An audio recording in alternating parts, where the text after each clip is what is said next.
Bienvenidos a Empodérate de Chicanos por la Causa, un espacio que se creó to be able to share stories about empowerment.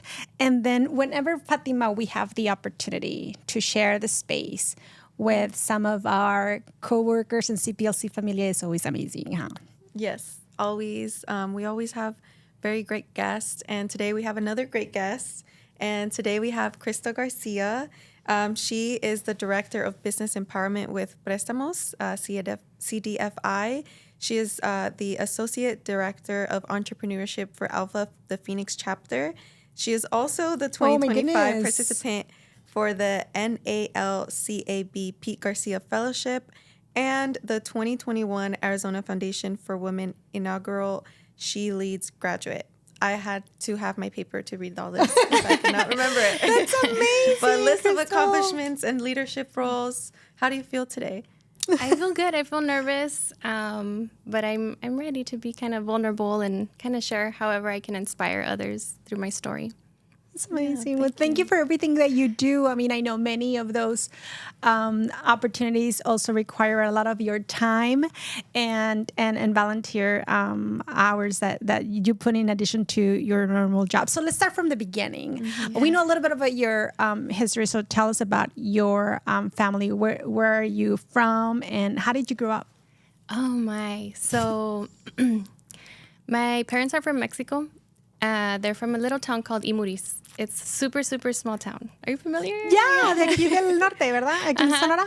Everybody says, tienen muy buenas quesadillas. Los tacos. Yeah. Oh, my goodness. So as a child, I remember growing up and being out in the milpa, the rancho. Mm-hmm. So I'm from the rancho. Yeah. And milking cows. I remember I didn't know how to milk a cow. So one of my tias would be like, así no, you're hurting it. And my tata would be like, déjala. So there I'd be pinching the poor little cow, riding horses. I'd come back all sunburned. I remember my nose being sunburned and peeling. So I grew up in a lot of my time out in Mexico. Spanish was my first language. Oh, wow. So when I came here, when we were here, my parents put me in Head Start. So I remember going to this little school. It was a tiny little school next to a carniceria out in Tucson. Yeah. I think the carniceria is still there. It's called Los Amigos. Mm-hmm. And right next to it is this other little famous local spot called Tanya's. And then right next to it was Mission View.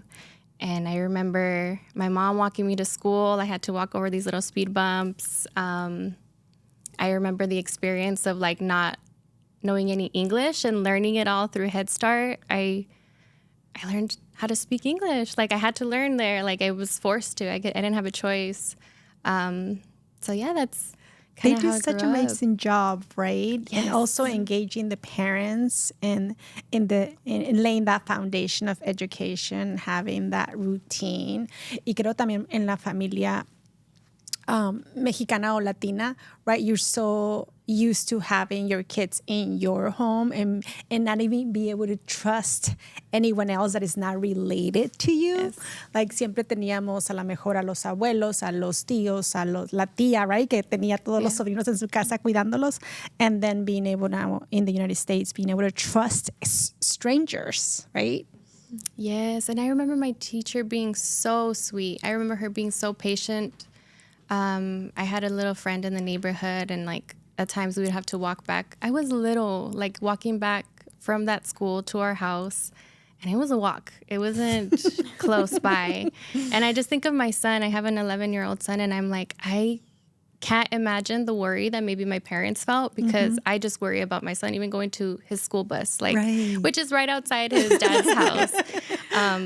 But it's a challenge. And then not knowing, my parents didn't speak good English growing up, so the teacher didn't speak good Spanish. So communicating with them and trusting that this person hopefully is going to take care of me, my brother, like that's scary.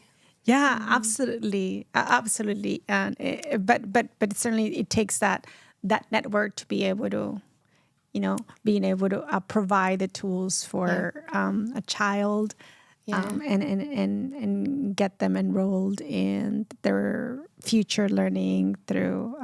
They also have a curriculum and so forth, and to be able to get them to the next steps in life. So how was that transition eventually? So you live in Tucson for a while, and then you all move. And I understand there's a family of 10. Oh, wow. Moved yes. to the So Phoenix. Yeah, my mom, all my family lives in Tucson still. I was the one that moved over here when I had my son for more opportunities. But my family is still out in Tucson. Oh, so it was an independent decision. Yeah. That you moved out. How was that? So when I had my son, this was 11 years ago, he was born with a really rare medical condition. And there was only one doctor here in Phoenix that is a specialist, or here in Arizona that's a specialist in this condition. So we just, his dad and myself made the decision to, like, let's just be out there. We never know what'll happen. It's a very rare disorder where it's called bladder exstrophy. He was born with his bladder on the outside. It's a very complex situation. We were even told he was never going to be able to walk initially. Wow. Now he's like in basketball, like he's like, you would never think anything, you know. But so that was the main reason. He was like our motivation to want to move out here. And then there was just so many opportunities out here. Chicanos por la Causa has always been a part of my life. So like my parents took advantage, or my mom took advantage of a lot of the resources that were available. She always tells me about how at times where she didn't have enough money to pay the bills, she would come to CPLC and they would help her pay the utility bill. And she's like, I'm so glad that you're working there. She's like, they're no longer making a difference for me, but you're making a difference, and like how it all just comes back full circle. But no, my parents, my mom actually was a single mom for many years. Well, yeah, for many years. So growing up, I had to see her struggle as a single mom, raising 6 of us in her household. So she had to provide for all 6 of us. And it was an experience growing up in that household. Yeah, I bet. Were you one of the oldest? Yes. You were the oldest. So, yep, I have an older brother, but he's a boy. So a lot of the responsibility fell on me. When my mom was at work, we were responsible for cleaning up, changing diapers. So in a sense, I was kind of like a young mom to my sisters. Terrible mother, I will say that. At that daughters time. are a different breed. Yes, we are. I was a kid raising kids, and my sisters still tell me, like, you were so mean to us. And I was like, I was just bossy. Like, sorry. I was just, a mom. Yeah. A good mom. Second mom. Yeah. So we did get to experience a lot of my mom kind of dealing with her own challenges. There was a lot of trauma that we experienced, unintentional, from my mom. But because she was in survival mode, I think she was just trying to do her best to help us survive and help us have whatever it is that we needed at the time. There was times where she would go to work, and she worked at a daycare. So this is where she gained all her experience for daycare. It was a locally owned business out in Tucson. And there was times where the business owner wouldn't pay her. For like 1-2 months, she wouldn't get her check, and she'd be stressing about, like, how am I going to pay the house? How am I going to pay the utilities? She would, probably take it out on us, like her anger, her frustration, and like blame us for the light bill being too high. So it caused a lot of trauma for us as like kids, because we didn't know like what she was going through. And I think now I look back and I'm like, I can understand it. And I only have one kid. I can understand why she would react the way she did. And right now, I mean, we've all forgiven her. Obviously, like we love our mom, and I don't ever want to portray her in a negative light. But there's times where I do talk to her, and I think this is like common in Hispanic families, where you might bring up like some trauma that came up, and they'll be like, "No, that never happened." Like, "No, you're exaggerating," and it's like, no, that was my truth. That did happen. That's true. And there's certainly that different perspective. Sometimes there is just a way of how something specifically hit you and how you lived it. as opposed how others saw it lived, right? As they're looking through life is just different, and we have to listen and understand that it's different. That doesn't mean it didn't exist. Yes. And also another thing that I've learned about trauma is when you're in survival mode, you're on fight or flight, right? Mm-hmm. And I do think that my mom honestly doesn't remember a lot of the chaos that happened in the household because she was experiencing trauma herself. Like she's probably blocked that out. Your brain automatically does that. And so I think a lot of the times it's not her trying to deny my truth or our truth. It's just she probably just doesn't remember it. It was an awful time and she doesn't want to go back to that. Yeah. We see that a lot of on immigrant families as well, right?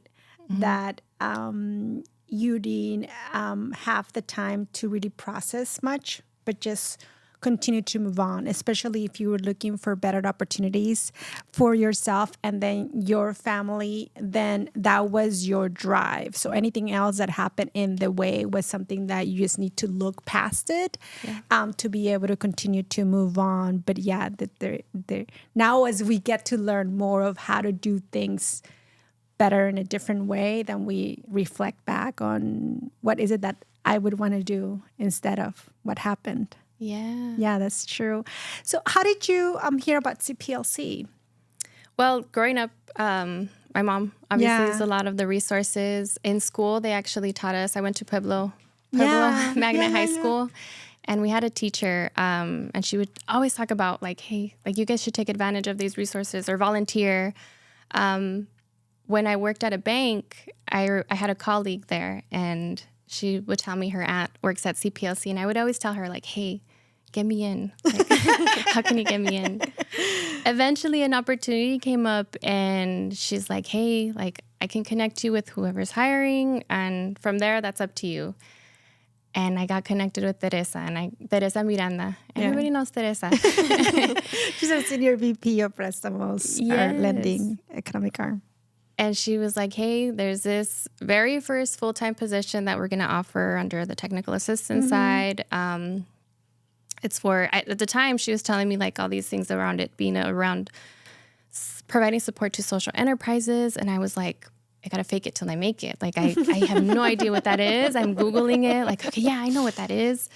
And then I started in the role and slowly having conversations with people that reminded me of my family, reminded me of my mom, of my dad, and then hearing the struggles that they were facing and saying, oh my gosh, I remember that. I remember my mom going through that piece, or even now, like struggling to figure out how to use a website, how to better their website, how to create a survey for their clients. And I would talk to these people on the phone and I'd be like, I can help you. I can, let's figure out a way to do that. And it would be just kind of an excitement of like, I'm providing support. And then in addition to that, it's to people that remind me of my family, that feel like family.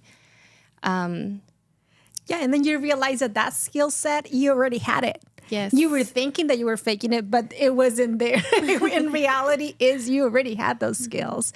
That your parents were also entrepreneurs, so you were helping empower others. And that's why, the reflection. I remember when you did your presentation at one of I think it's graduation ceremony or some sort, and that's when I learned that your parents were also entrepreneurs yourself, and then you were helping other entrepreneurs also eliminate the barriers for them as well. Yeah. And at the time, I didn't know about the Prestamos side, the lending piece or small business support. All we knew was like the general CPLC resources, community services. So had I known that this stuff was offered back then, oh my gosh, it would have probably saved my mom so much heartache. But now you're able to help other clients that are in the same situation, and you offer all these resources with all your knowledge. And you recently hit your 5-year anniversary with CPLC. So congratulations. Thank you. What projects do you think you are most proud of that you have worked on? Wow.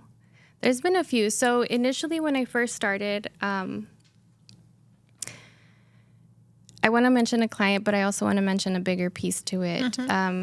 there's a client, her name was Tina Santos. When I first talked to her, it was during the pandemic, and she wanted to start a reception hall at the time. And we were like, that's going to be hard. You know, nobody's out in public right now. I don't think this is going to work, but we'll try to see what we can do. Slowly, things started happening. Fast forward to now, she was a part of our Mujeres pitch competition with WBC. And she's been in business, and she's had a reception hall for going on 4 years, I believe now. And I'm just like, that is like powerful. And she remembers, she's like, you guys helped me. And I was like, I remember the very first day when you thought of this whole idea. Like that, it's so inspiring to see you now, like moving things along. But in addition to that, when I first started with Prestamos, I was the only full-time position at the time.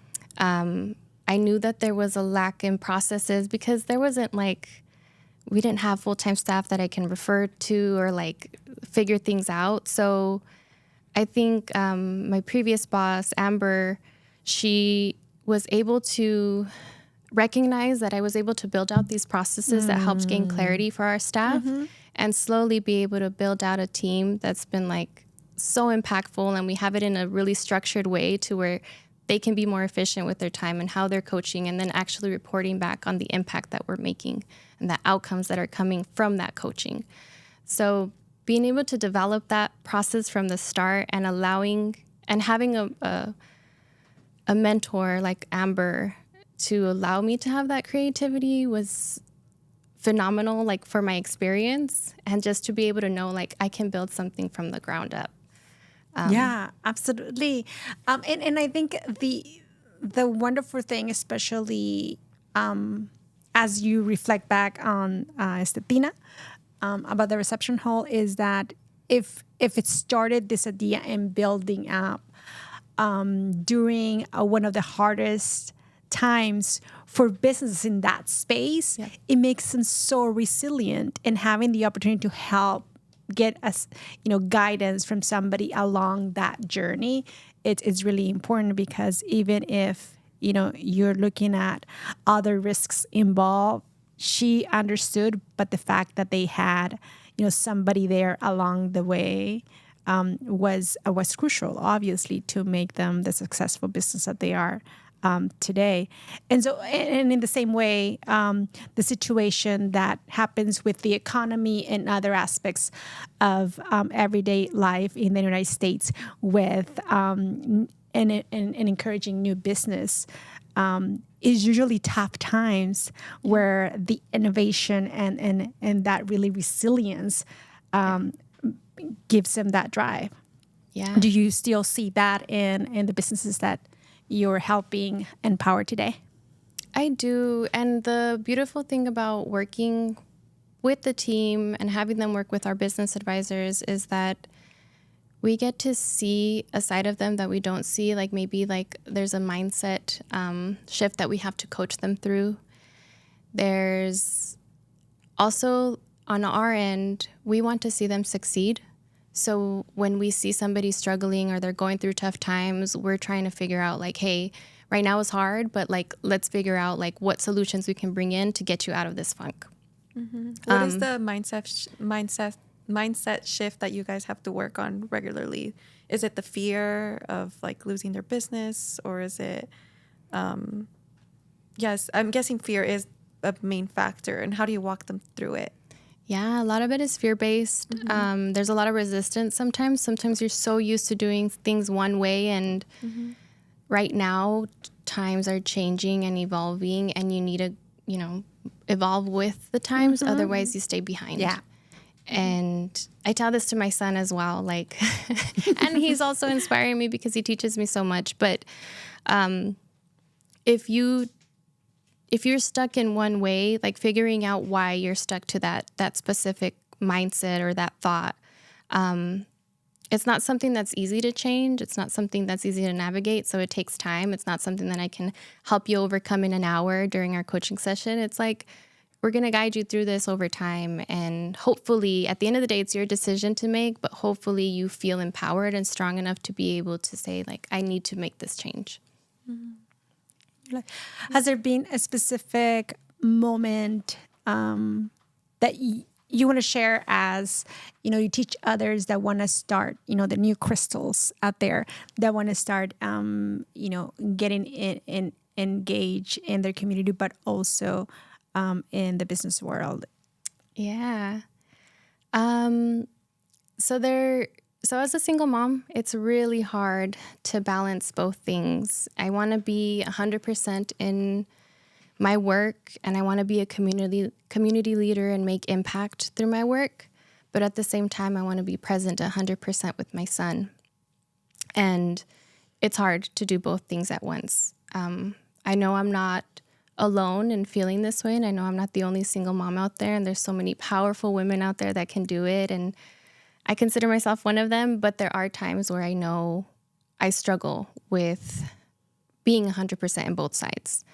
But I think I just have to reflect and be gentle with myself and say it's okay to pause. I'm allowed to pause, and we don't have to compare ourselves to others' journeys and their accomplishments. You're not behind. I'm not behind. I'm telling this to myself too. And you'll get there when it's supposed to be. Your journey is taking you through all of these life events for a reason, and you're learning from them every time, hopefully. But it's just something that I would love to tell other women is like to empower each other, support each other, be there for one another, because you don't know who's feeling alone. You don't know what type of loneliness everybody's feeling or what type of support they have, they don't have. So just being those words of encouragement to one another, lifting each other up, I think is really important. You're right. We are very hard on ourselves. And as second generation, you understand that. And so important to keep remind ourselves, like, to be gentle.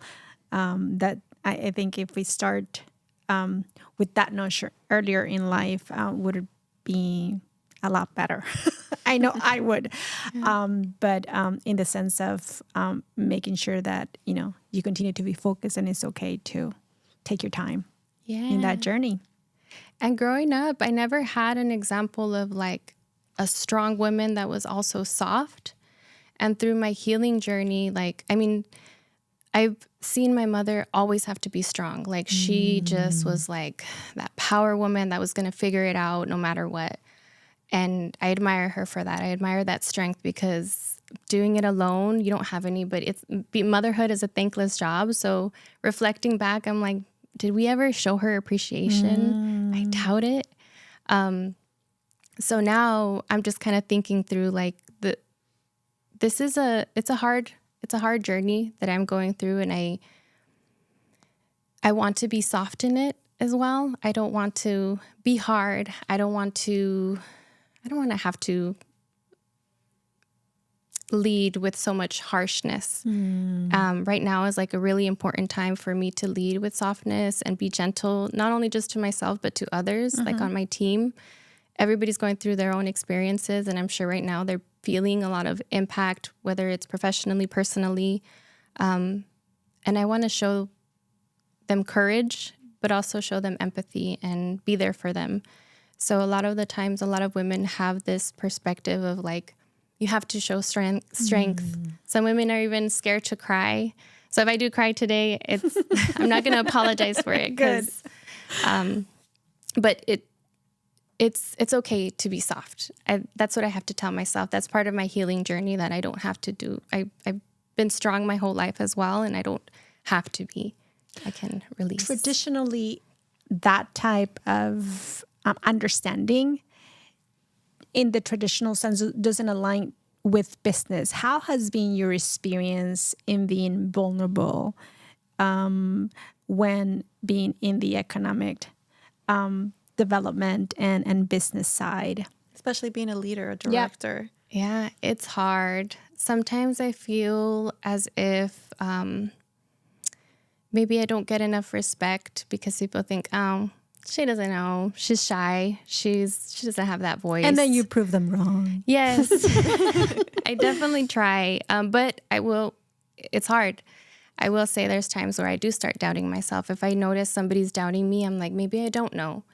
And then I go home and I'm like, what was that? Like, you're better than that. talk to myself in the mirror sometimes. I might sound crazy. I know my son's caught me sometimes. But I try to come back and I say, like, why did I do that? Like, why do I feel this way? And I get really anxious, and there's a lot of imposter syndrome involved there. But I work with a lot of women through our Women's Business Center. We work with a lot of women that are experiencing the same thing. And a lot of us are on fight or flight a lot of the time. And so it's just about navigating. As women, one of the ways that we can release stress and vent a little bit is by gossiping and just kind of venting with each other. And I think that's a good way that we kind of bond and trust each other and kind of build that camaraderie with each other and community to say, like, we got you. When you're feeling down, we got you. I think that's really important. Yeah. Yeah, you're right. So when you were talking about yourself, is that like self-talk that you do in front of the mirror? Like, yes. Like affirmations, or? Yes. Is that something that you're trying to instill in your son, or has your son, I mean, you mentioned him, he watches you sometimes? Yes. It's so embarrassing. Sometimes he catches me like talking to myself in the mirror, but I do, I wake up with like YouTube videos with affirmations, and I'll wake him up because they'll be so loud. He's like, Mama, turn it down. But I do, one thing that I didn't grow up with a lot, this might be, I feel like this is common in Hispanic households as well, is I didn't experience a lot of nurturing from my mom because she was like that strong person, focused on just providing for us. She didn't really give us a lot of affirmation, show us a lot of love, in the sense that, like, you know, saying I love you to her even now is uncomfortable. I get kind of, it's weird. Even giving her a hug, it feels like awkward. Whereas now I know I've healed a generation in a way, because with my son, it comes so natural to us. Like, I can hug him. I can just give him kisses, and it's okay. Like, we don't feel awkward about it. He tells me, love you. Like, for like every 5 minutes, I feel like I hear it if he's around me.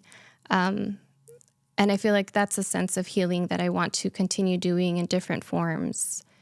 So he does hear me. I speak a lot of confidence to him because I didn't get that growing up. And I think that was a big miss of maybe my parents not having the tools to be able to teach you that. Yes. Because I have a lot of self-conscious issues. I think as women, we just grow up with it. But I don't want my son to experience that, because it's held me back so much. Even being here on this podcast, I'm like, do I even have a message to share? Like, do I have, do people want to listen to me? Like, so there's just so many things that, like, I wish I had growing up that I want to provide to my son so that those things don't hold him back. And it must be so rewarding to watch your son, Avery, for him to show affection so easily, because you've instilled that in him and you've instilled that confidence in him. What other rewarding parts do you feel like being a mother? Yeah. Oh, man. Just the unconditional love that I get from him. That boy will see me first thing in the morning, messy hair, and will just come up to me and hug me.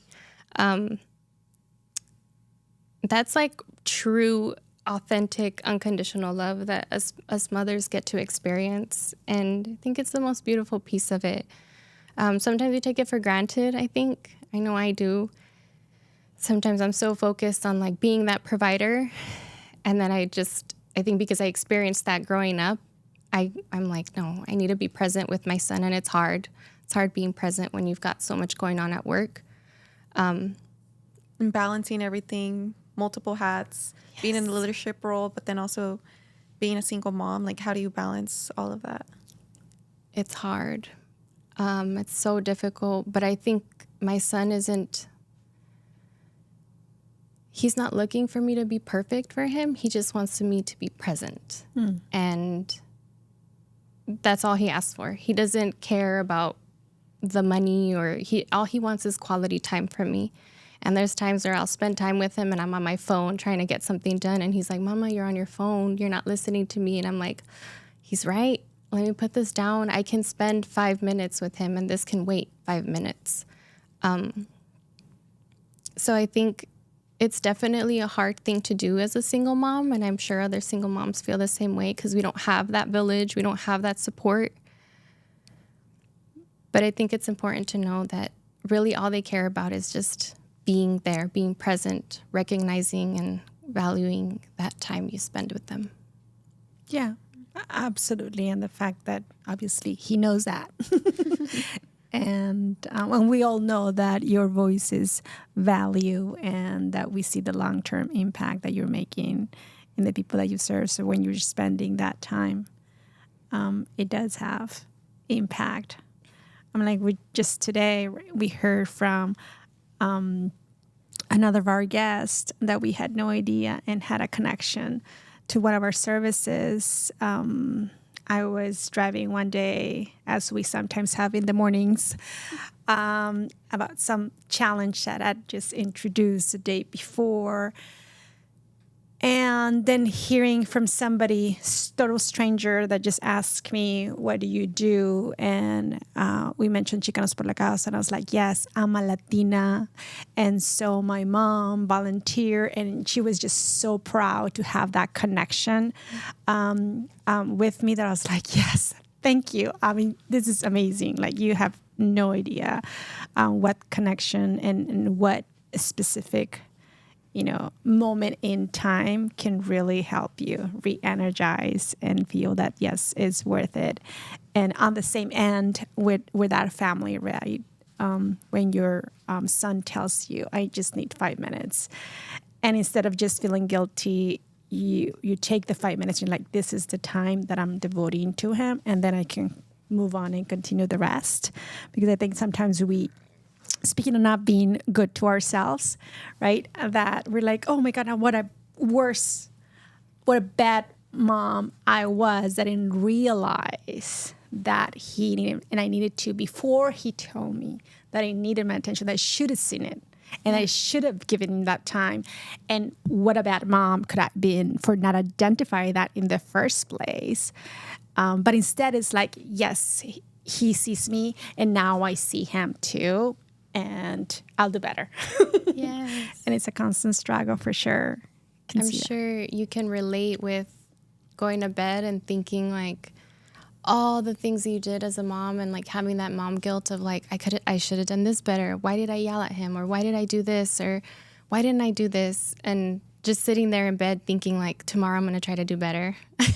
Oh, yes. And I think they appreciate that. At the end of the day, like I said, they're not asking for us to be perfect, but they want us to be mama. They want us to be there for them. And sometimes with so much things going on at once, it is difficult. I experience it firsthand all the time, and I have that mom guilt. But it's just about trying also and being gentle with ourselves and reminding us, like ourselves, that this is also our first time being moms. Yeah, exactly. And the wonderful thing is, as you look at, I can always improve, right? Mm-hmm. Tomorrow is going to be, I know I'm going to try to. And I think having that opportunity in life, right? You can always do better, right? You can always make an effort to make things better in general. Is fantastic. Mm-hmm. So you have a lot going on, not only within CPLC, overseeing and helping with technical assistance for our entrepreneurs, and then the boards that you're members of, around to volunteer your time for that as well. What do you do for fun or to relax? So right now, especially because times are so stressful, one of the best ways I try to stay grounded is through yoga. There's a really awesome yoga studio in Tempe. It's called Spirit of Yoga, and they do these classes, and they have a variety of classes. Some of them are really challenging, and then some of them are just literally to get rid of anxiety or stress. And that's one way that I really enjoy spending my time, of like whenever I can dedicate an hour and a half to just be there, everything kind of goes away and I can sit in stillness for a bit and connect with like myself and like say like, hey, like spend this time for myself. Otherwise, like, I'm going to break down.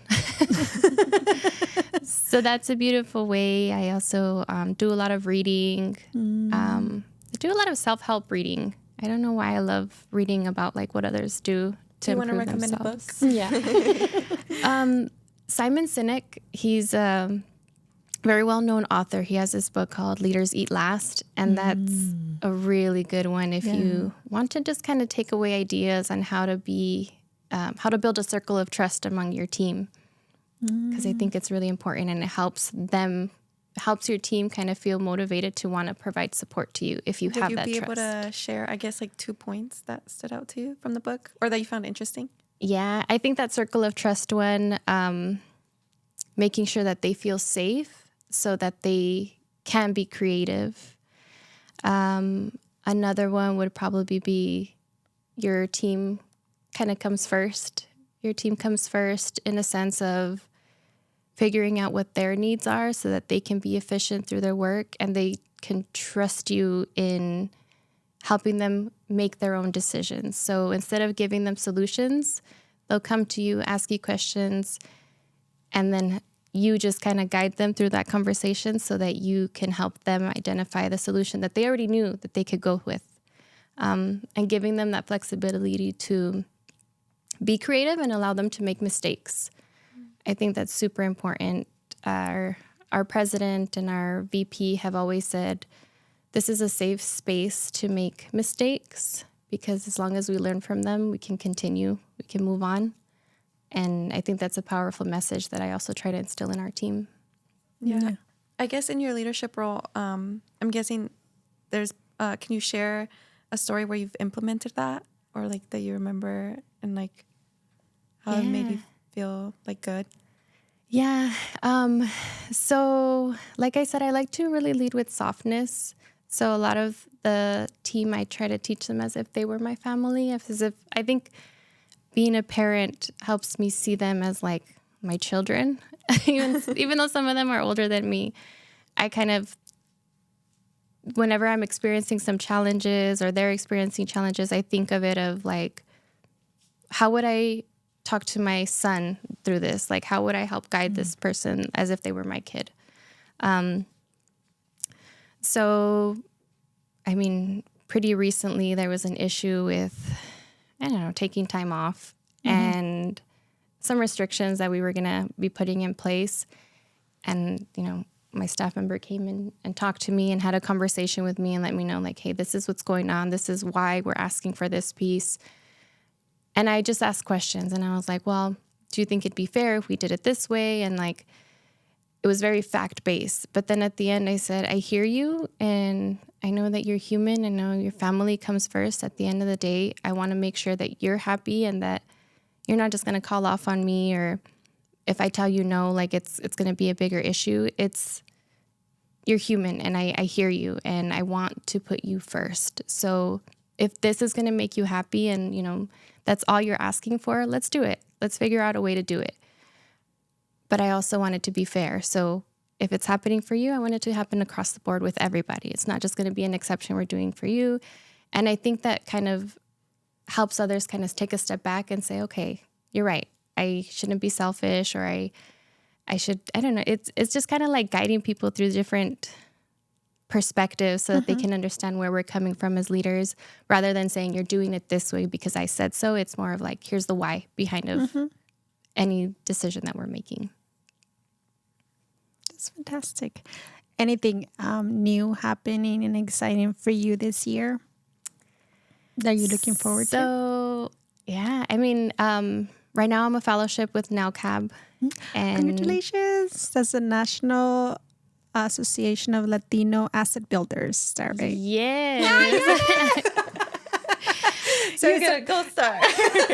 It's a big consortium that CPLC had been a member of for several years. One of our biggest programs, biggest programs, went through this partnership where we had the opportunity to impact in 13 different states now a few years ago. So, and they're amazing. They're so amazing, that programming. I'm like, recommending it to everyone because It's a long acronym. I was surprised you remembered it. That's why I was like, oh. honestly, yeah. Because we did a couple of press releases, Yeah. and their former president then came to visit, and we did a few other activities because of that partnership. But I know they had that fellowship, and many Prestamos staff had been able to participate, so I'm really excited. It's so beautiful. I did the first training in Puerto Rico. Oh, how fun! And it was so inspiring. I recommend it a lot as a Latina. Like that program in particular is making me want to dig more into my roots and figure out where my ancestors really came from, the struggles that they came through, because it just made me kind of refueled that power, that pride. Yeah. And so I want to go back and learn it and teach it to my son, because I feel like I'm forgetting that piece to show him like, this is where we're coming from. And then of course with the ALPFA board, we're doing a entrepreneurship summit on May 30th, and that one's exciting. It's going to be the first event I've planned with that board. And so there's so many good things coming and so many connections that I'm building, and I'm just excited. I'm excited to inspire others. If I can just impact one person, that's to me is an accomplishment. So absolutely. Well, we appreciate your time here today. I know, and we hear you. A lot of things are happening. And the fact that you dedicated some time to come to our studio here at Glass and then be able to share and be vulnerable with us and share your wisdom has been really very inspirational. Thank you for taking the time. We appreciate everything you're doing. Thank you so much. And before we go, I want to thank our interns. They're just starting at the PR team here at Chicanos por la Casa. Thank you, Jessica and Jimena, for coming over here. They're behind the scenes today. Do they want to come in and say hi? So thank you so much. And to the entire team, Veronica, Mayra, and Danny, thank you for making this happen. Thank you, Fatima. Oh, or should we all say bye, like together? Sure. Like, let's say bye together. You guys want to come in? You know, Mayra loves it.